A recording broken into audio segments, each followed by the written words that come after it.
Hey guys, so I have been doing a little tinkering with the EV100s, trying to figure out the best way to get some better field of view. And so far what I had come up with was simply just to remove the faceplate and to get some high density foam and stick it on there.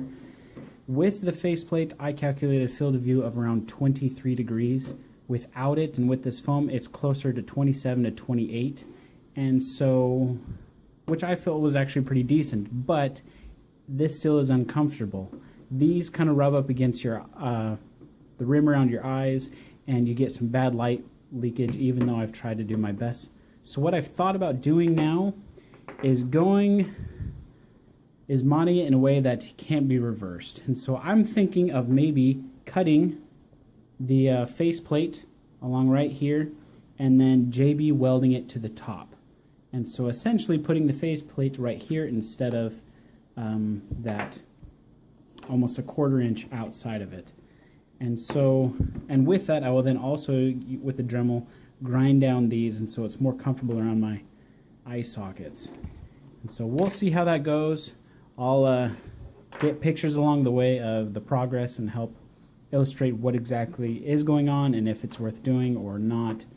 Either way, if it doesn't work, then don't do it, because you're probably going to ruin at least the faceplate and you can't go back to that option. Anyway, catch you in a little bit. So before I continue on, I wanted to illustrate this for just a second. So this is actually something that I made up between the goggles with and without the faceplate. What I did is I taped a piece of paper to a wall, and I stood about 8 inches away from it, and I looked at a corner in the goggles, lifted the goggles up, and where I focused on the piece of paper, I made a circle. And so I did that with and without the faceplate, measured the distances, and I calculated the field of view with that. And so you can see how big of a difference that you get just by removing the faceplate. And so this mod just makes that, it just moves the faceplate a little bit further back, and so you're at the same distance from the lenses, as well as having the comfort with the faceplate. That's why I think this is a preferred method to go.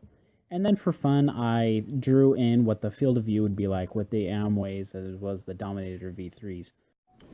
So here's the faceplate. I got a line drawn into it. Essentially all I did is I just mounted it back on there, and I took a pen, actually a few different pens, trying to figure out which one worked the best. I ended up honestly using a razor blade and just cutting a line into it, so you can actually see it pretty well.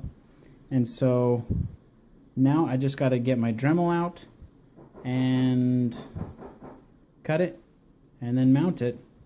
We'll see how it goes. So I'd wish I'd gotten a video of what to do in this step. I was just so determined to keep working that I actually forgot, but I did manage to take a photo. What you see here is what's left of the faceplate after you cut it up along those lines that I showed you.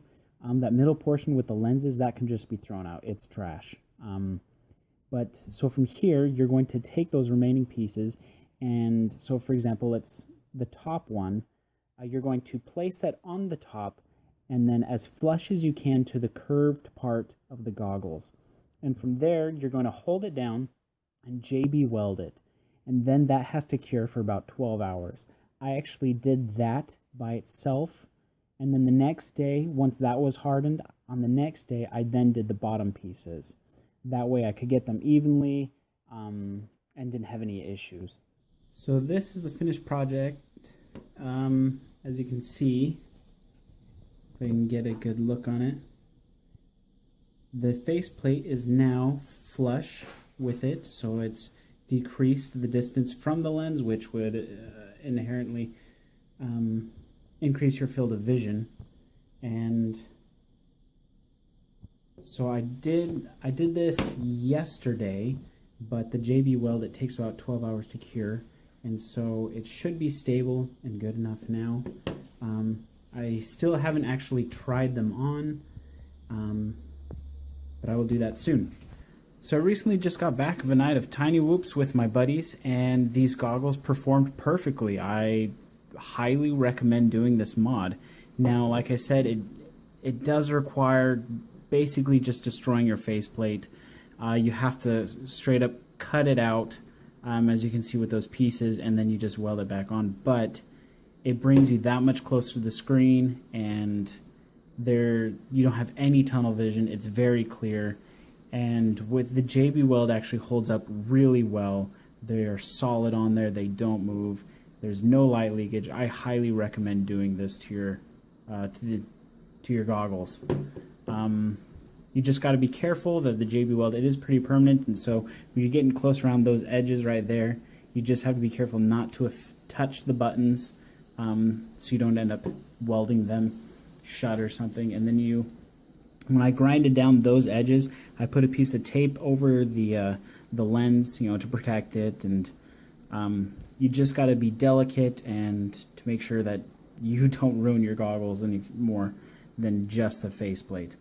But if you don't have a Dremel and you're a little hesitant to do that, then just putting the foam like I had it originally, up here and then down at the bottom, that actually works pretty well. It's a little uncomfortable, but the field of view is still around 27 degrees. This is just a more comfortable way to go about it. Like I said, I highly recommend it. If you feel a little uncomfortable with the Dremel, then maybe not. Maybe this isn't for you. But yeah, thanks for watching.